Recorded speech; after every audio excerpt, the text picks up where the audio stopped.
Okay, so today's call or meeting today is going to be our topic is on guardianship and the transition from guardianship. So we know that there's a lot of different ways that we can go. Sometimes when we're having these conversations about guardianship in particular, today we really want to focus on what programs and what services you're offering from your center or Silk on guardianship. What does that look like? We would really like to have some conversation on concrete things that SILs can walk away and SILs can walk away from today on what they can go back to their SIL and start working with individuals that may have guardianship or individuals that walk in their door that are their families are considering this. The other thing I just want to make a note of, we do have an advocacy committee that has decided that this is one of their priorities for this year. So a lot of the advocacy conversation we're going to hold for that meeting, which I invite you. It's the first Wednesday of every month. So, and we can drop some information in the chat for that as well if you would like to get connected. I would really like to focus today's conversation on what is that transitioning, either avoiding guardianship or transitioning out of guardianship, and what are those things that programs and services that you're offering. So with that, I do want to open it up with what kind of things are you all as centers and Silks doing around guardianship? Thank you. So the advocacy committee stuff has been dropped into the chat as well. All right, I see that Mark just dropped in. There still recommends power of attorney to avoid guardianship. Yeah. And I see Tom, go ahead. I see your hands up. Well, I'd like to just preface this conversation and saying that with guardianship, IL has a very, very significant part of the whole issue. What we have in ILCs are the ability to actually mitigate that experience. We have the prevention part of it. All of us are doing services that in the long run help people prevent going into guardianship. If you're doing financial education, if you're doing personal advocacy, these are all the things that down the line that if people don't get, then they are susceptible to guardianship. I just wanted to preface that for everyone, because sometimes people think we're not doing anything really with guardianship, but everyone is here. Thank you. Thank you for that, Tom. In that same regards, I wanted to just make sure, because we use a lot of language like alternatives and supporting decision-making and things like that. Can anybody share, I know that Mark, you dropped in the chat power of attorney. Can anybody talk to what does that look like? How are SILs educating people what that is? And if maybe we need to get educated ourselves, what is a power of attorney? Can anybody speak to that?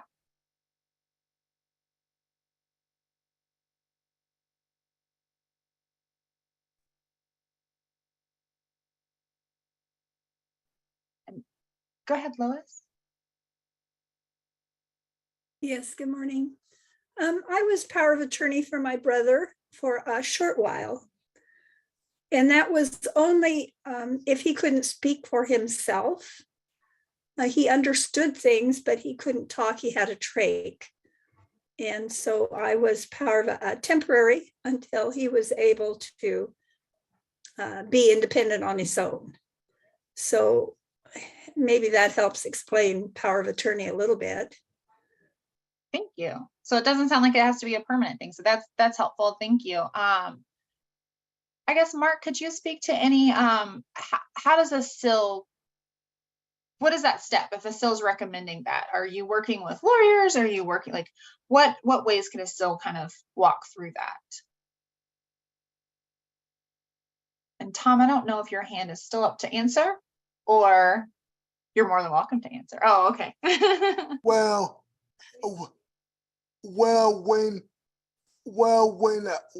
I was working with my local SIL, I go to a support group on the first week, on the 6th. Usually they meet monthly, and one of the topics was power of attorney, and they recommended a lawyer out of the western part of Virginia. They did a workshop on power of attorney, and they recommended a lawyer out of the western part of Virginia. And my parents called her and set up an appointment, and they did the power of attorney right at my house for free. Nice. And that was somebody that was recommended from your SIL. It was somebody that was recommended from my cell. Okay. Nice. So one way is potentially having some centers contact people in the community that can do some of these things to connect individuals that need that. Go ahead, Tom. Oh, you're muted, Tom. And sometimes you can get that kind of legal representation from your PNA, from your disability rights, Virginia disability rights, Oregon, or whatever. Is that what it was, Mark? That was where it was recommended to the Protection Advocacy Agency, Disability Law Center of Virginia.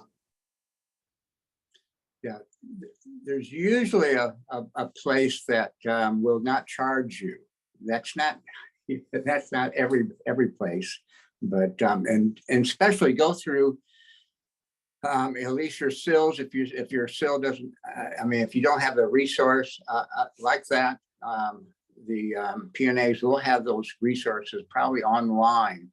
But be careful of doing for-profit attorneys. Definitely. That's where you get into the abuse part of attorneys and people who are under guardianship. Awesome, thank you. Lois, I see your hands up too. Yes, thank you. I agree with Tom. Be careful of the attorneys, because I know that you can do this without money's involved. And a power of attorney has the right to open bank accounts for the client or the consumer. Power of attorney has the right to pay bills. Power of attorney has, the right to take care of the consumer for what his needs are or her needs. And it doesn't have to be a permanent thing. It can be a temporary thing until the consumer has the ability to do these things themselves. Thank you. Thank you, Lois. I see in the chat also, Carrie was saying that they have once a year, I have an elder attorney come in and talk about POA, which is the power of attorney, conservatorship and guardianship. Carrie, can you talk about, is this a staff training that y'all do, or is this something that you offer to the community on the difference in all these different things? I do it for the community and our consumers that are signed up. I try to do several classes during the year. We do one with an elder attorney. We do one with the Disability Law Center. We do another one with on voting and why it's important and stuff. But it's for the consumers and community. And is that something they do like pro bono for you, or do y'all pay that? Nope. I gave him a loaf of bread and a jar of jam for coming. I love that. That is amazing. More things could be handled with a loaf of bread and a jar of jam, I feel like. Yep. Sierra, there's a comment in the chat. Brittany says, my name is Brittany with Alliance on Disability Advocates, a CIL in North Carolina. We often give out information on Rethinking Guardianship North Carolina, which does have a financial support fact sheet. Resource information, Rethinking Guardianship. This collaborative works to improve life for individuals experiencing guardianship and people that would benefit from an alternative to guardianship that is less restrictive. Their website has lots of resources and information on various alternatives to guardianship. Thanks, Brittany. I think that's great. If anybody else has resources, I think that's what we're here for as well. So please feel free to throw them in the chat. Thank you, Brittany. So I know that we keep hearing alternatives. What other things? So we have a lot of individuals I know that come into centers and are under guardianship. Are y'all educating at that point? Are you talking about those different alternatives? It sounds like Brittany was using some of those resources. Tom, I see your hands up. Go ahead.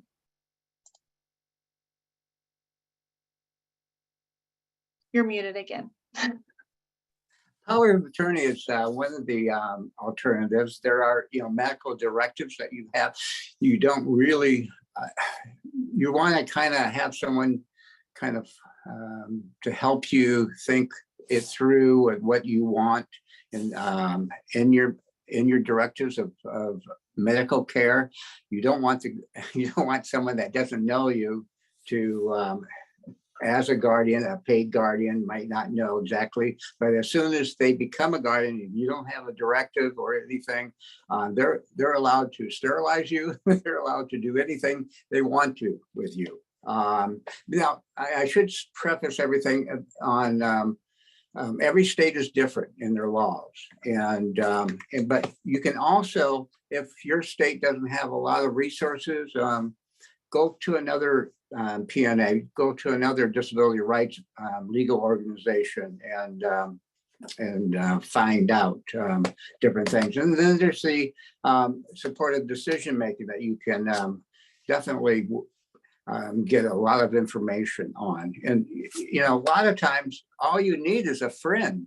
Sometimes guardianships are done just because of that financial thing. And you could have a friend say, "Oh, I'll help you with this," and you trust that friend. That's all it takes.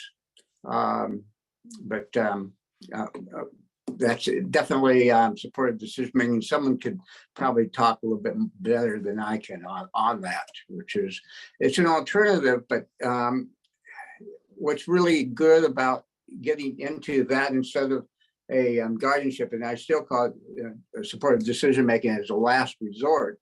But once you get on that, then you can actually have more legal rights to get off, and as you're trying to find maybe other people to help you. Thank you for that, Tom. Just a quick question. Does anybody know, like, Basil wanted to start doing some of this work and maybe hasn't been engaging? What's the first step? First partnership potentially that ASIL should make? And can anybody that's done some of this stuff or had presentations on this, can anybody recommend anything along those lines?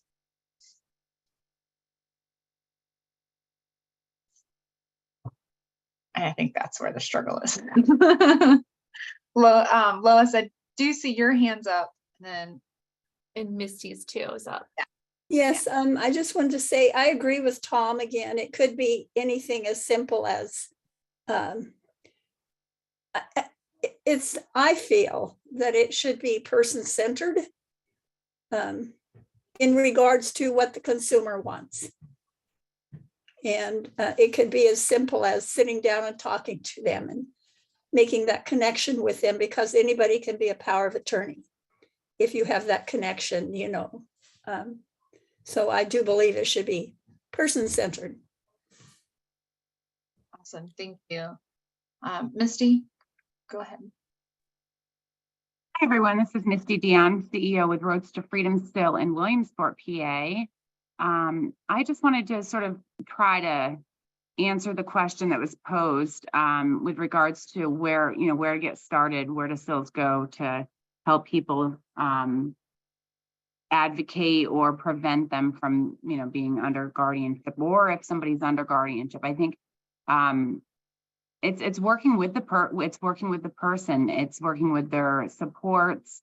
Too often, I think SILs and anyone working with somebody providing services. Once they hear that there's a guardian involved, they no longer work with that individual, and they work and do most of the primary conversations with the guardian. And that's sort of where the buck stops in terms of helping and advocating for restoration of rights. So my biggest recommendation is continue to keep the communication with the consumer open.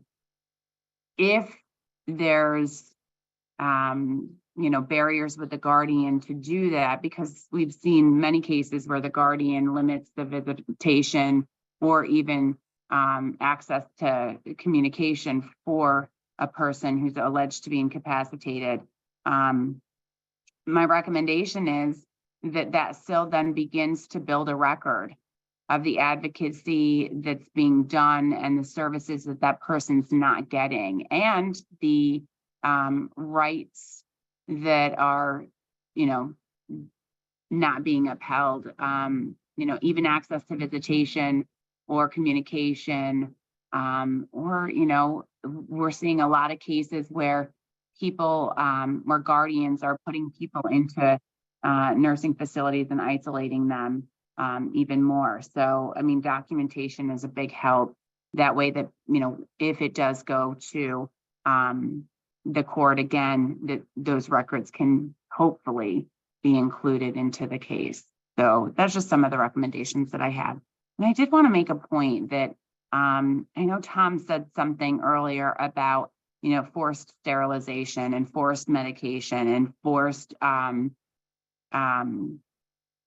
admissions to nursing facilities. Those things do happen without court order once you have a guardian. There is no federal legislation. It's all mandated by states. So maybe your state has some legislation that's geared to protect some of those things. But then I'd ask you, who's overseeing that? Because we're seeing that there's limited reporting, if any. And so the accountability and transparency of those things are not often seen. So,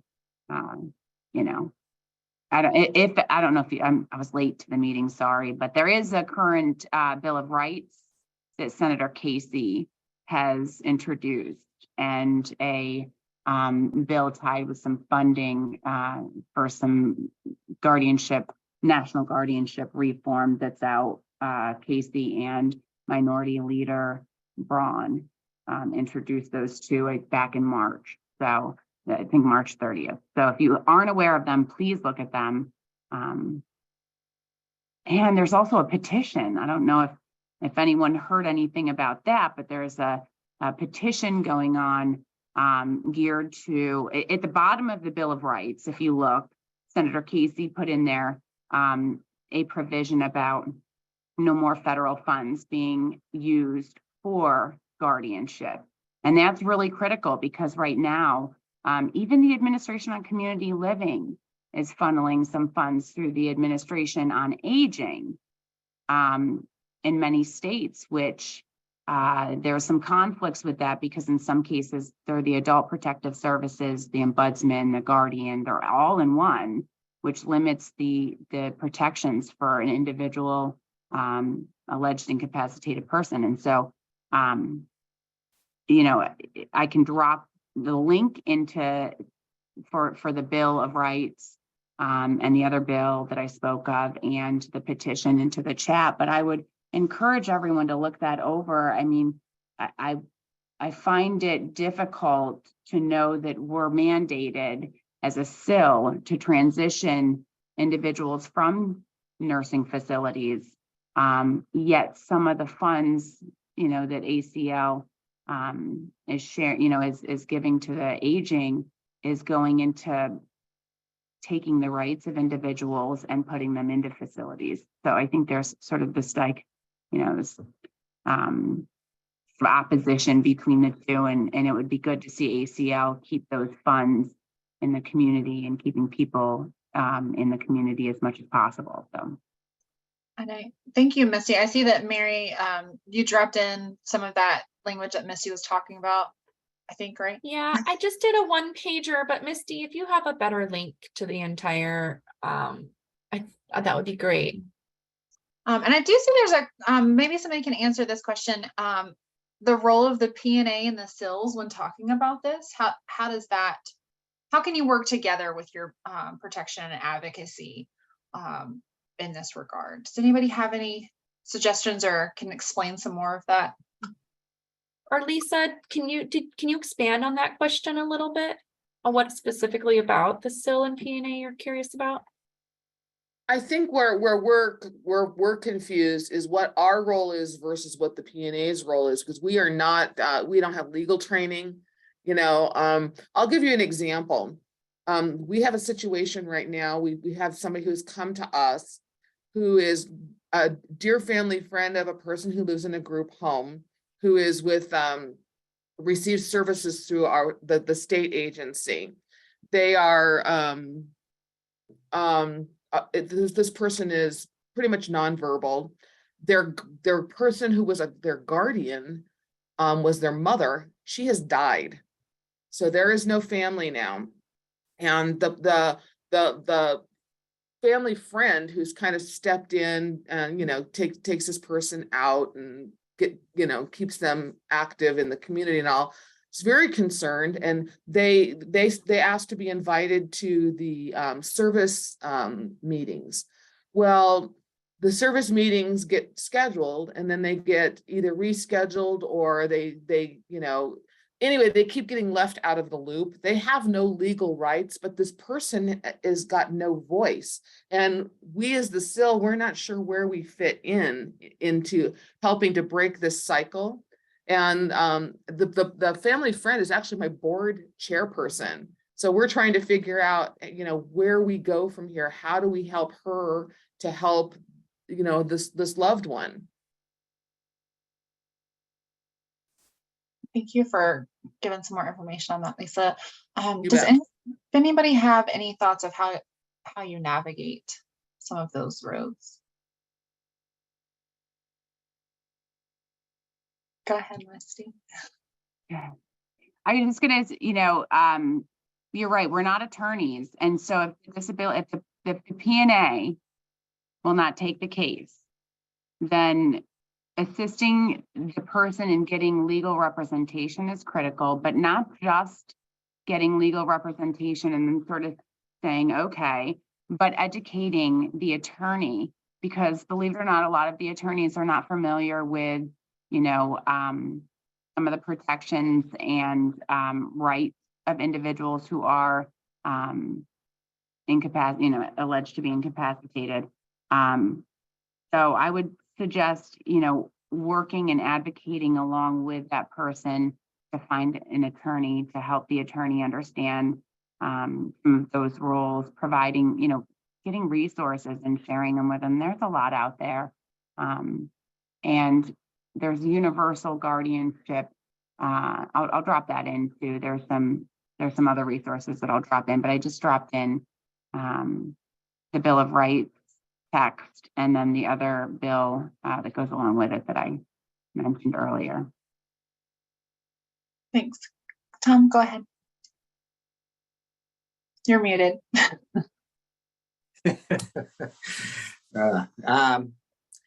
If you have a good P&A that you can work with, that's really great. In some states you might not have that, but if you can, the realization of both of our mandates are very, very similar when it comes to helping people and getting people out of incarceration of institutions, and definitely guardianship is a systemic institution, but they have little staff, so we have a lot of staff.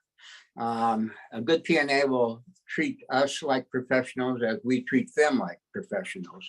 So you can actually make a MOU with them, possibly, but definitely,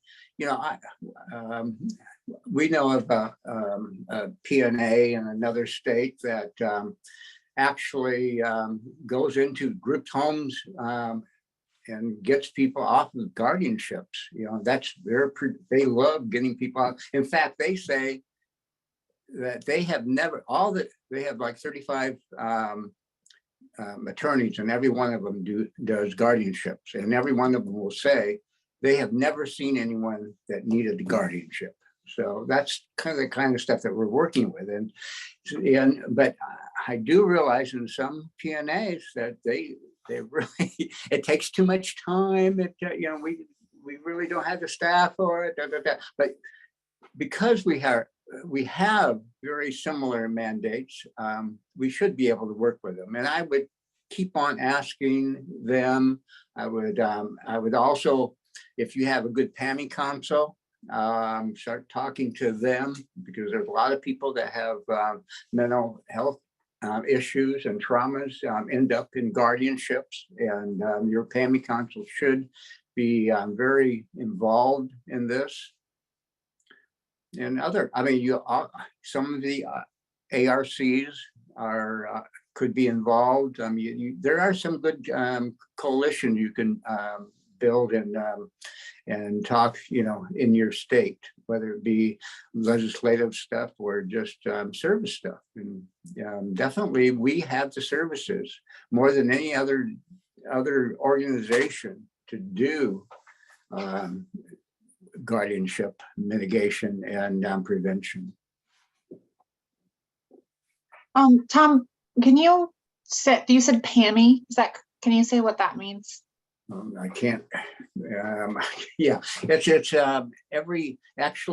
PNA started with a lawsuit, not a lawsuit. Well, if you all remember Willowbrook and Father Rivera, well, that's pretty long ago. But anyhow, there was an expose, an institution, a psychiatric institution wherein people were just laying in doorways and naked, and it was a scandal. And the United States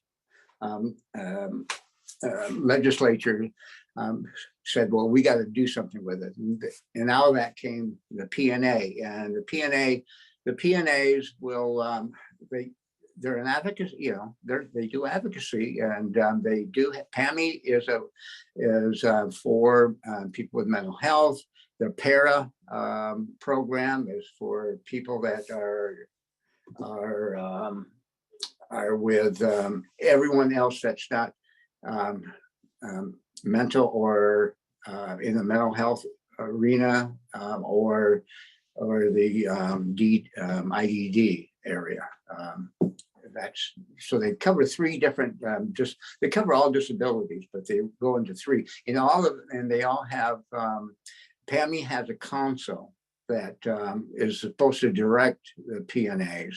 And some just like all of us, there's good SILs, there's bad SILs, there's good PNAs, there's terrible PNAs, and there's good PAMI councils, and there's not. But also, you probably, if you're very much into working with PAMI councils, you probably have people in your SILs that can also be on the PAMI council. And I would also look into that too, because they can help direct the PNAs down the line to work with you on guardianship. Thank you, Tom. Thanks, and then Tom. I was going to say also, Missy dropped into the chat too. It's PAIMI. So Protection Advocacy for Individuals with Mental Illness. I just want to make sure we're keeping everybody in the know. Thanks, Tom, for giving us some of that background too. Awesome. Sierra, while folks are thinking about their questions in their head, I just thought I could go through some of the chat for you. About the question earlier that we asked where CILs should start. One thought was that a CIL could start by having workshops on what powers of attorney are, what guardianship is, and what alternatives to guardianship is. And I would add that would be a great first step to do, to both train your CIL staff, maybe at a staff training or staff meeting, and then have one for the community as well. I think education, that's a great idea as a first step.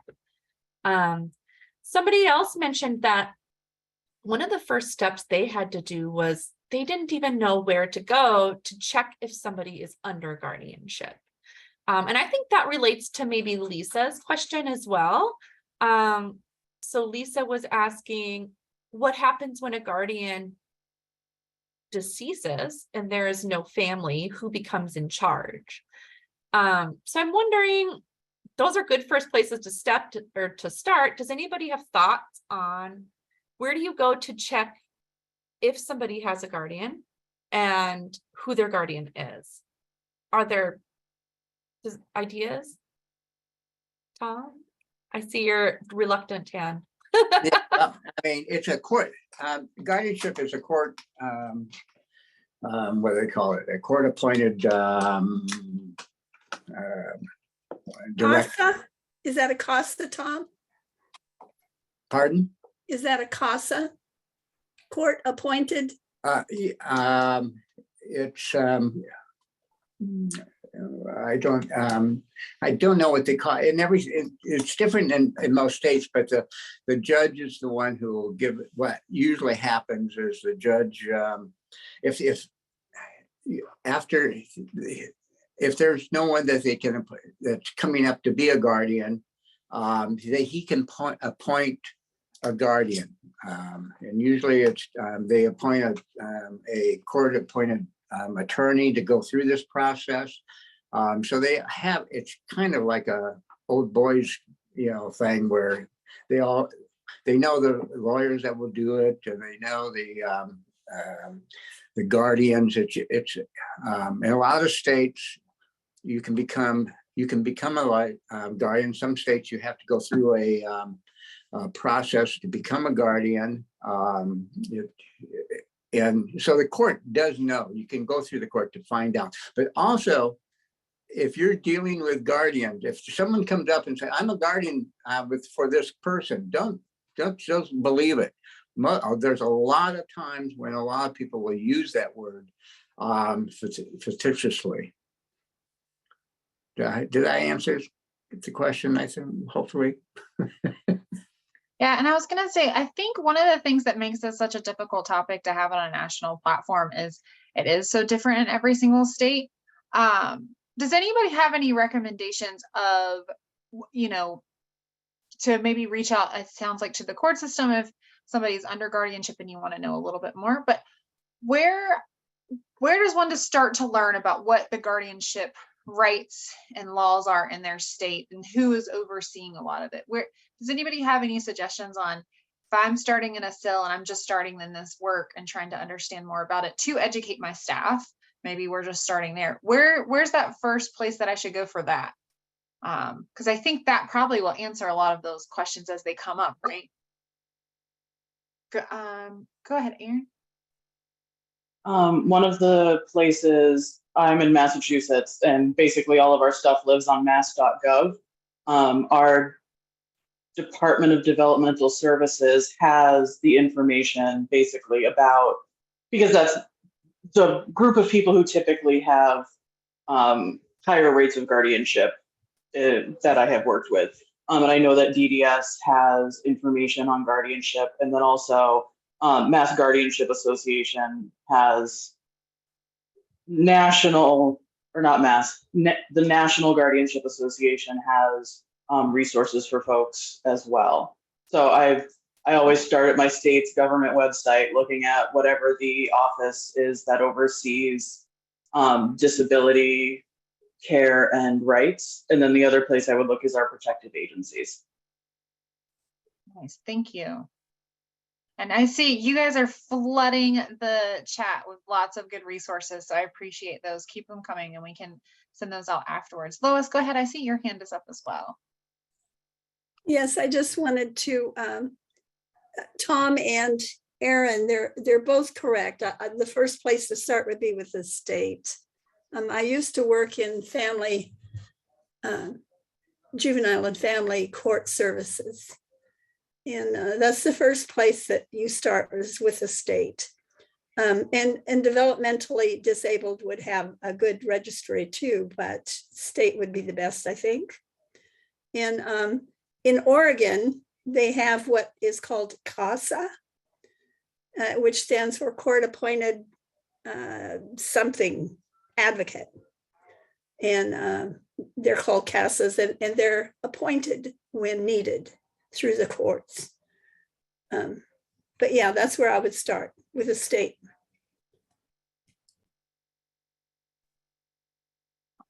Thanks, Lois. I just wanted to add, Erin, Alexa in the chat is wondering if you don't mind putting some of those resources you mentioned out. And then just so folks know, Sierra and I will go through the chat and pull out all the resources and send it in a follow-up email, since it's so rich with information. And Erin, I see your hand is still up. Did you have another comment or? Okay, that's fine. The other thing I wanted to ask too is, so if we have a direction of what we do to just try to start educating ourselves, educating the staff, kind of, we've talked a little bit about how to educate the community. How do you hold the conversations with those families? And maybe they're the families that Tom talked about that say that I'm the guardian and don't actually have the formalized documentation of that. But how do you start having conversations? Because we are consumer driven, and we want people to be able to make their own choices. How do you start educating families of those consumers on what are the other options and why to maybe remove the guardianship? Have y'all navigated that at all? I know there's state appointed ones, but I'm wondering if you've navigated any of that family.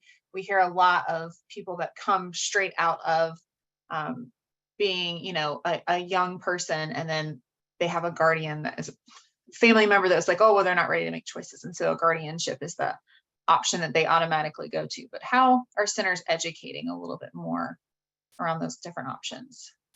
You have any experience with that? I'm actually curious, Erin, if you would maybe have some thoughts. I see Lois' hand up too. You had mentioned in the chat that was a first place for SILs to start, to make sure consumers and guardians know that role.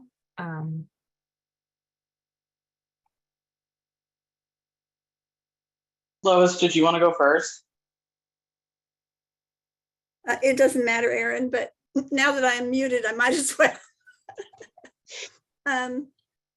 What I would do if that young person is graduating and they're 18, I would direct advocacy for that person, for that young youth, and let them know that they have a right over the parents because they're adults, and be their advocate. That's where I'd start.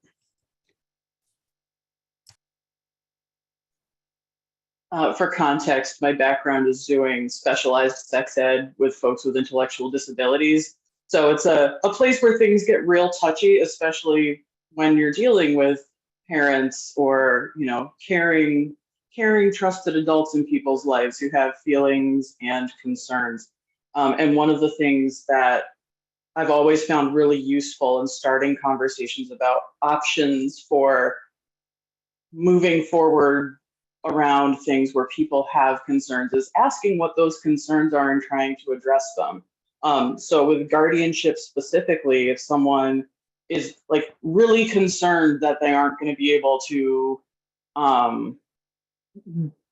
decide where someone lives in their future, and they're worried about severing family connections, there are ways to have conversations about that don't include plenary guardianship, and looking at shared decision making instead, or pointing out the ways in which strengthening relationships also provides people to give input and help with decision making without just stepping in and slamming down on someone else's rights about it.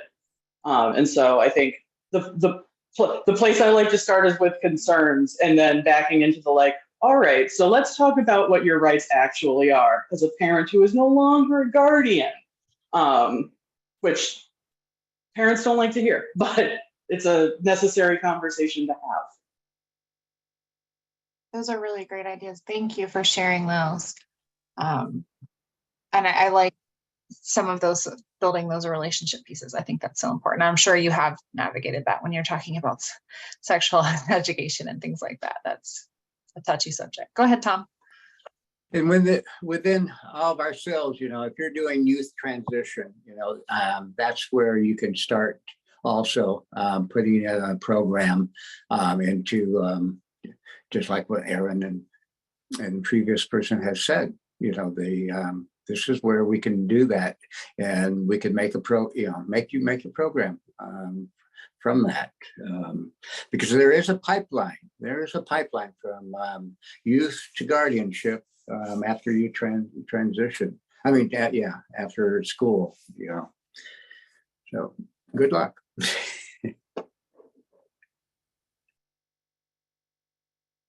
Go ahead, Misty. See your hands up.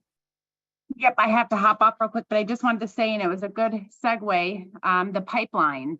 I think for sales, knowing the pipelines is the most important part, not just the youth pipeline from education to post-secondary. It's oftentimes that educators are telling parents that they need to do that in order to be able to have access and communication with healthcare providers and things like that. And that's not true. That's why alternatives can be done in a way to protect a person's rights, but still give the ample support needed. The other pipeline that's critical to know is the adult protective services. Many times, SILs are in a position where they're mandated reporters and they're calling APS or adult protective services to report something when, I've had the unfortunate opportunity in the past few years to see too many cases of guardianship exploitation and abuse. And many times seeing the adult protective services coming in and, helping to petition. I'll tell you, we have 10 AAAs in the state of Pennsylvania that act as guardians and also provide adult protective services. The problem with that is most of their guardianship, if not all, their referrals come from APS. So oftentimes we're seeing APS is called, they're petitioning for guardianship in their own office in many cases. And then there's also an ACL report I saw where a significant increase of admissions to nursing facilities happened thereafter. So the report shows how many people were in the community living when APS was referred to them, and then how many people were in the facility thereafter, or how fewer people were in the community after the APS involvement. So I just wanted to recognize that pipeline. I think if SILs know about that, then we're better able to help advocate in those crisis situations and help get supports. Not saying that we have to do the investigation and those things, but if we can provide those supports when we're making those reports, then I think that limits the need for a petition to a guardianship. Thanks for having me. Sorry I have to leave early. Great to see you all. Thanks, Misty. Does anybody else have any other thoughts on that pipeline to guardianship that's kind of been chatted about? Go ahead, Tom. Tom, do you mind if I jump in front of you? Sorry, I'm going to jump in front of you, Tom. This is Mary. I just wanted to add a couple of things. One, there is some opportunity right now for some funding that partners Centers for Independent Living with Voc Rehab and the school systems. And we'll drop that in the chat. ILRU is having a TA call on it. And if you can build those relationships, there's some funding to do some, I would call it like advocacy and leadership skills for young people with that. And I think that is a great first step, is when you're talking about a pipeline. I always like to err on educating before advocating. And so starting with that education piece, making sure young people understand what their rights are. And the added bonus is if you're teaching that in the school, and their teachers are also listening just by the fact that they're there, you're also educating the teachers on the alternatives to guardianship and what the young person's rights could be. So I think that's a great avenue. And then the other thing I just wanted to add, I've seen centers for independent living have lots of success. You know, leaning on the peer model. We are peer support agencies. And so I think there's a couple of things you can do. If you yourself don't feel comfortable as a CIL, maybe you don't understand it as much, find your champions in the community. So, you know, we have some, I know we talk a lot about guardians, but we also have some really good parents out there too. So, you know, I have, for example, my friend Jenny Montgomery, you know, her son, she's been working with him since he was 2 on how he's going to take his life over. And I think finding those champion parents to offer some peer support to other parents who might be reluctant or who maybe might be concerned about their young person being their own guardian, and having them talk about, you know, some things that they can do to prepare that young person. And just, I think from that peer model, come from that avenue of, this is how you let go, you know, and that's, I don't know, that might be controversial. I know we don't typically work with parents, they're not the consumer, but I do think they are a piece of the puzzle. I'm just going to add really that. So one of the other places that I've seen a lot of centers be successful in curving these conversations away from guardianship is the partnerships and the councils and committees that you're on in the community. So if you are a part of some of these community councils or committees or different advocacy groups that are kind of talking about how to navigate these waters, if there is a person from a CIL sitting on there saying, yes, that guardianship is one option, let me tell you about the other many options and why this works. Because a lot of times it just comes from they don't know the options. But if you can go and, you know, be that part of the community and start educating those councils on maybe some of those things, once you educate yourself or your CIL, do some presentations at those different groups of people, then you're hitting multiple organizations that may not know or may think that guardianship is the only option. So that's also some ways we've seen success. But go ahead, Tom. Thanks for waiting for us to jump in front of you. No, you both are right on. And to bolster what you just said, Sierra, those are great organizations. And when Misty was talking about the APS, which is Adult Protective Services, what we can do as a CIL is have open houses and have them come in. Like I said in the very beginning, it's the services that mitigate, our services mitigate guardianship. And if they don't know what we have as services, they're not going to know. You know, and a lot of times telling them about the services, sometimes they don't get it because we're so wrapped up in services until they come down to your center and see what you do, see the technology that, you know, that makes a person be able to talk, you know, and doesn't have to have a guardianship just because they can't speak, you know, and the financial part, you know, it really can open up a lot of eyes. So I would very much suggest, you know, and just don't do it just once a year, you know, because they have a turnover rate just like we do. Take care. That's really great advice. And thanks, Aaron. Yeah, Aaron dropped in the chat, some of the fiercest anti-guardianship advocates I know have been parents of disabled youth who work in the disability services. So yeah, so reaching out to that community and finding those allies, sometimes peer can mean us in the center, but it also can mean other people in the community connecting with each other. All right, I know we're almost at time, but I feel like we have a ton of resources that have been shared and a ton of information. Does anybody have any general questions that maybe we didn't hit about guardianship that you wanted to talk about, or that you wanted to ask the group if they have any suggestions?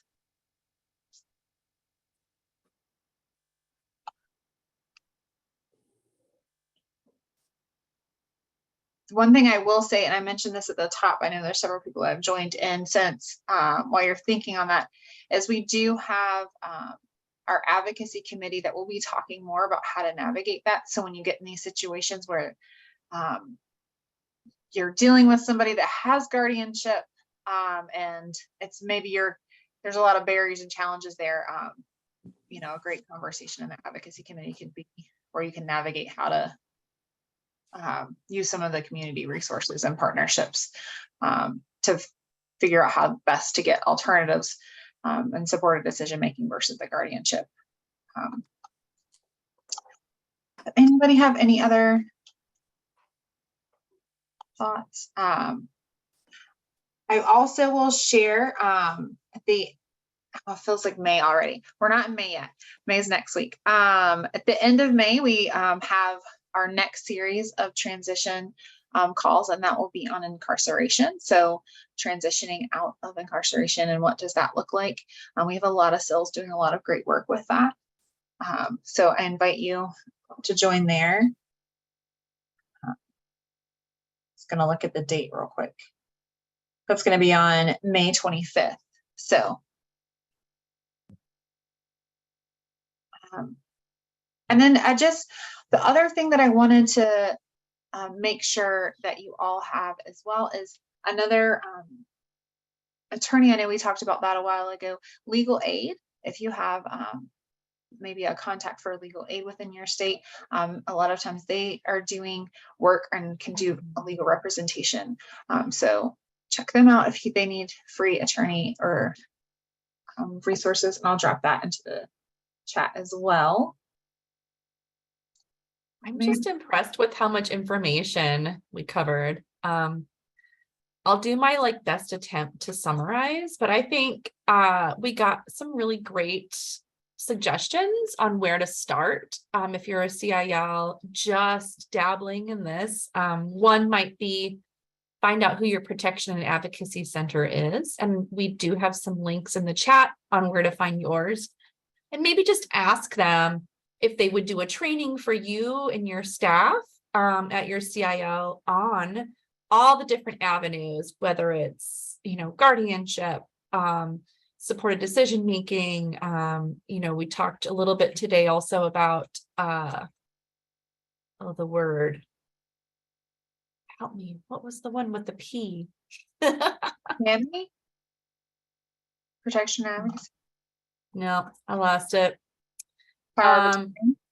Yes, the power of attorney. We talked about all that. So, and if your protection and advocacy center is one of those that says, we don't have time or money, then maybe they can help connect you with somebody who does.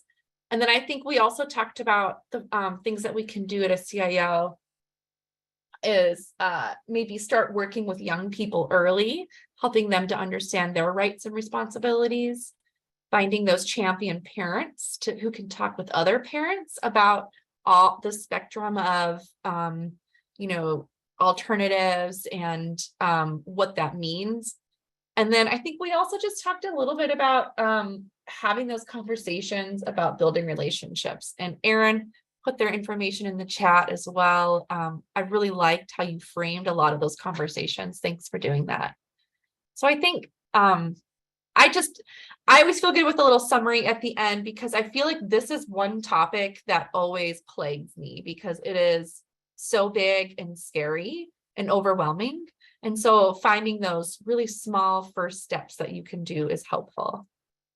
And I was just going to say too, I know we've heard time and time again in some of these calls, if you don't have the funding to be able to bring somebody in, offer to say, well, let's do a cross training then. I'll work with your staff and do a disability or an accommodation or disability etiquette presentation for your staff if you can come do a presentation on this.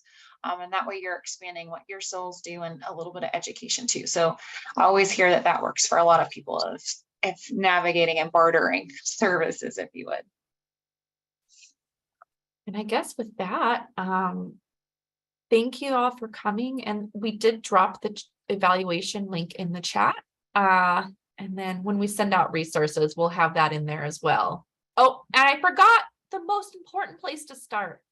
You can pay lawyers with homemade bread and jam. Thank you, Carrie. Especially in rural areas. I love that. I do love that. Thank y'all. And we look forward to seeing everybody on May 25th.